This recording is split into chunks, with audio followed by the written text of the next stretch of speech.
Hi guys, नमस्कार। तो दोस्तों, इस वीडियो पर हम बात करेंगे जो शैक्षिक तकनीकी से संबंधित इम्पोर्टेंट टॉपिक है, उसका अर्थ, विशेषताएं, उद्देश्य, उपयोग, शिक्षा के क्षेत्र में क्या उपयोग है। जैसा कि आप चाहते हो स्कूल के अंदर पढ़ाने बच्चों को, तो उसमें जो शैक्षिक टेक्नोलॉजी है उसमें उसका अर्थ क्या है और उसका उपयोग क्या है, तो बच्चों को उससे क्या मिलेगा, ये बारे में अपन पढ़ेंगे। और हर एग्ज़ाम में यहाँ से क्वेश्चन ट्रेंड करता है दोस्तों। सी टेट हुई, R TET, REET, first grade, second grade, RPSC, BEd के एग्ज़ाम, पीटीटी, बीएसटी, सब एग्ज़ामों में यहाँ से क्वेश्चन आएगा। और रीट थर्ड ग्रेड में भी क्वेश्चन आ सकता है, 2 नंबर का क्वेश्चन। तो आप पूरी वीडियो को अच्छे से देखें, अच्छे से वॉच करें, क्योंकि एग्ज़ाम में क्वेश्चन यहाँ से अवश्य ट्रेंड करेगा दोस्तों। बिल्कुल फ्री वीडियो है। और आप चैनल को अवश्य अभी के अभी सब्सक्राइब करें, वीडियो को शेयर ज़रूर करें, लाइक करें। मेरे को इसका एक्सपीरियंस है, मैं बीएससी बीएड हूँ, मेरा नाम रघुवीर सिंह है दोस्तों। काफ़ी टाइम हो गया मेरे को पढ़ाते हुए। तो आप इसी तरह से प्यार बनाए रखें, दोस्त बने, ताकि मैं भी आपके लिए एक मोटिवेशन, आप मेरे लिए मोटिवेशन, ताकि आगे काम होगा। चलते हैं कि शैक्षिक तकनीकी का अर्थ एवं परिभाषा। कि शैक्षिक तकनीकी का मूल रूप से 2 भागों से मिलकर बना हुआ है।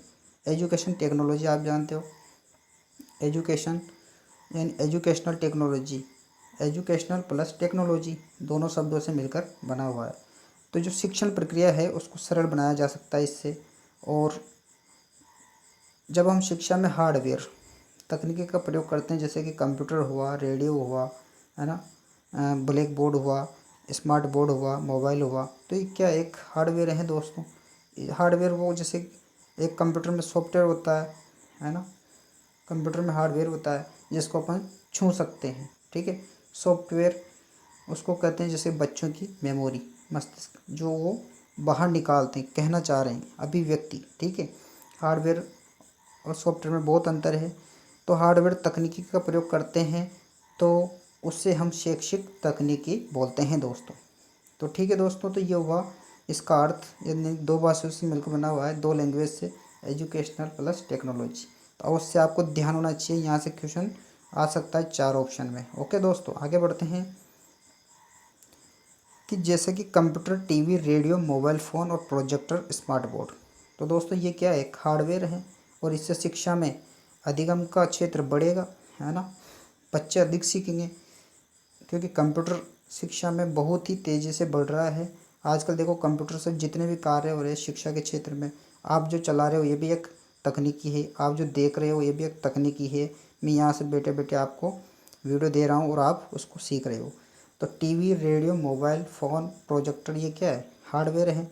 कुछ लोगों ने शिक्षा के क्षेत्र में या कक्षाओं में ग्रामोफोन, ठीक है दोस्तों, रेडियो, टेलीविज़न, टेप रिकॉर्डर, शिक्षण मशीन आदि का प्रयोग ही शैक्षिक टेक्नोलॉजी है दोस्तों।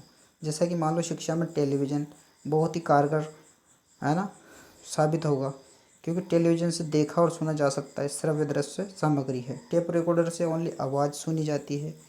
शिक्षण मशीन, ठीक है, शिक्षण मशीन का भी प्रयोग किया जाता है दोस्तों। आगे बढ़ते हैं।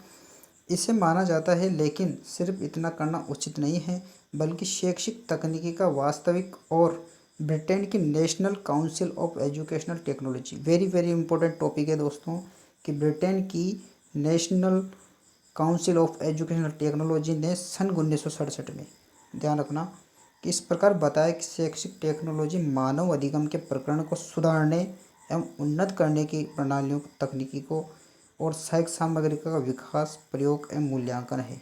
ओके दोस्तों, तो ये जरूर ध्यान होना चाहिए आपको।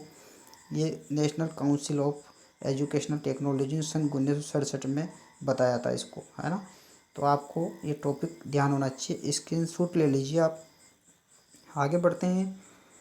कि शैक्षिक तकनीकी की परिभाषा, कि मनुष्य की जो सीखने की जो क्षमता है या दशा है, उसको वैज्ञानिक प्रक्रिया के प्रयोग को शैक्षिक तकनीकी कहा जाता है। इसने कहा रॉबर्ट ए कॉक्स ने। तो ये परिभाषा वेरी वेरी इंपॉर्टेंट है, इसको ऐसे ध्यान रखना कि जो मनुष्य खड़ा है यहाँ पर, अब ये कुछ सीख रहा है, उसकी जो दशा है सीखने की, है ना, उस वैज्ञानिक प्रक्रिया के प्रयोग को शैक्षिक तकनीकी कहा जाता है। तो ये रॉबर्ट कॉक्स की परिभाषा है।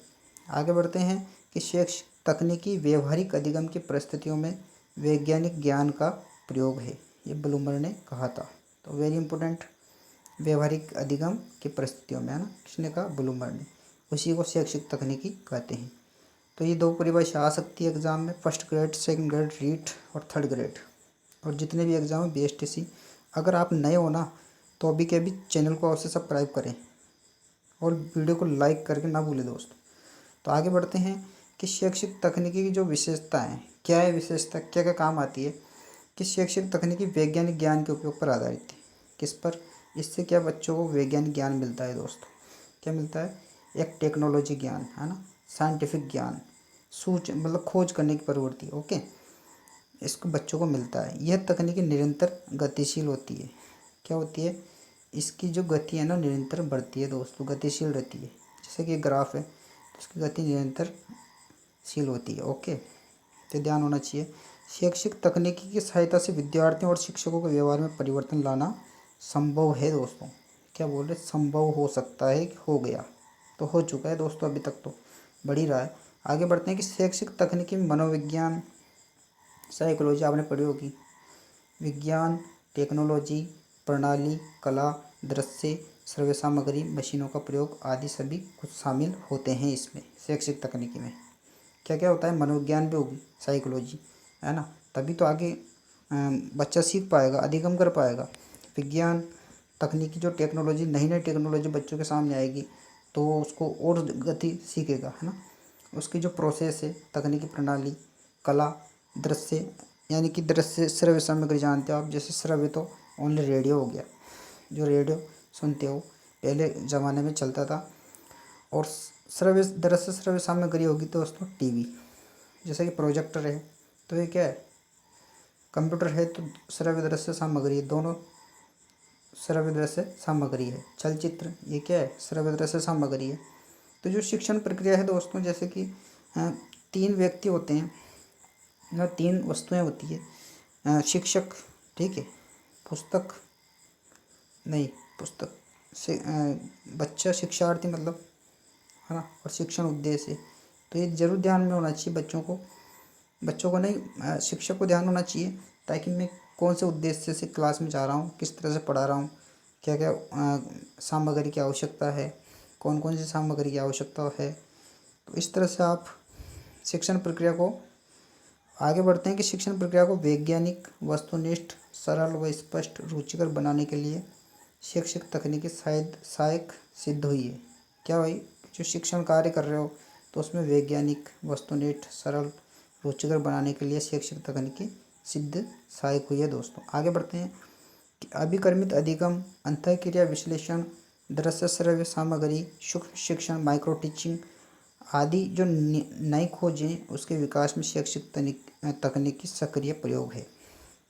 तो ये हो गई थी विशेषताएं इसकी।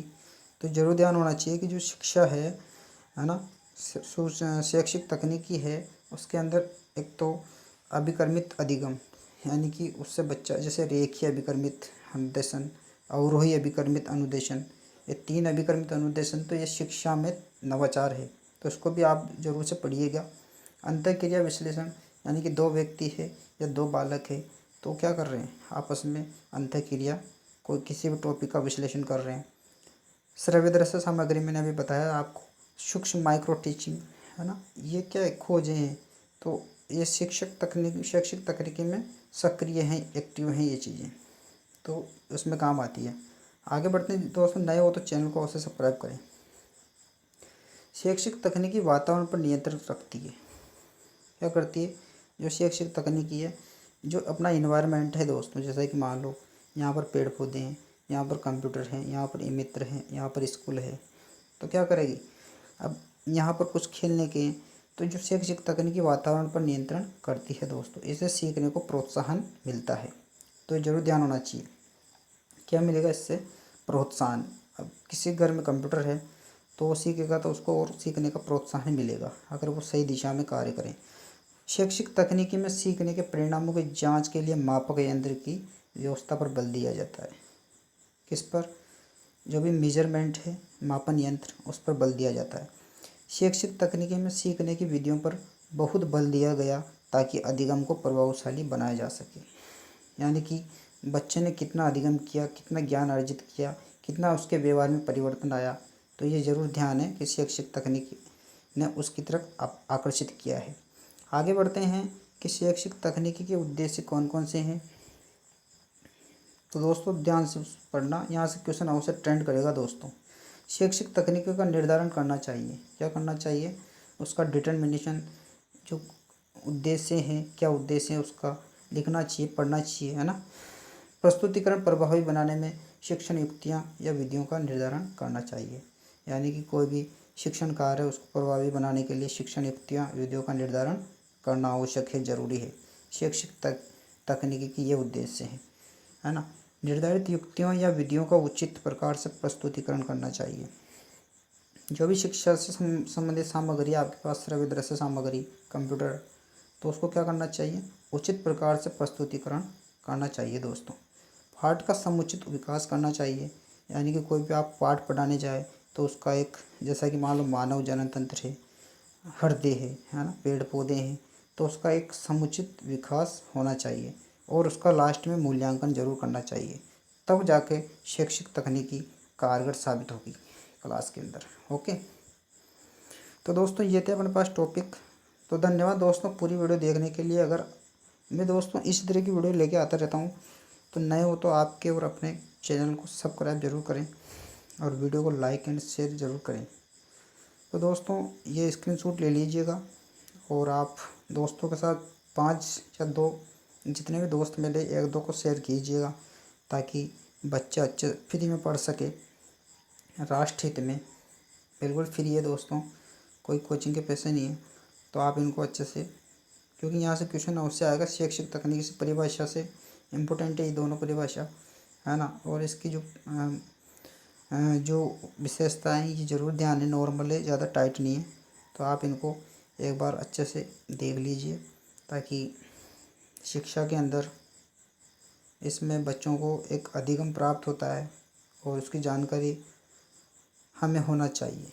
ठीक है दोस्तों, तो ये National Council of Educational technology 1967 में बताया था इसको, है ना। और मानव अधिगम के प्रकरण को सुधारने के लिए और उन्नत करने के लिए इसको ज़रूर ध्यान रखना।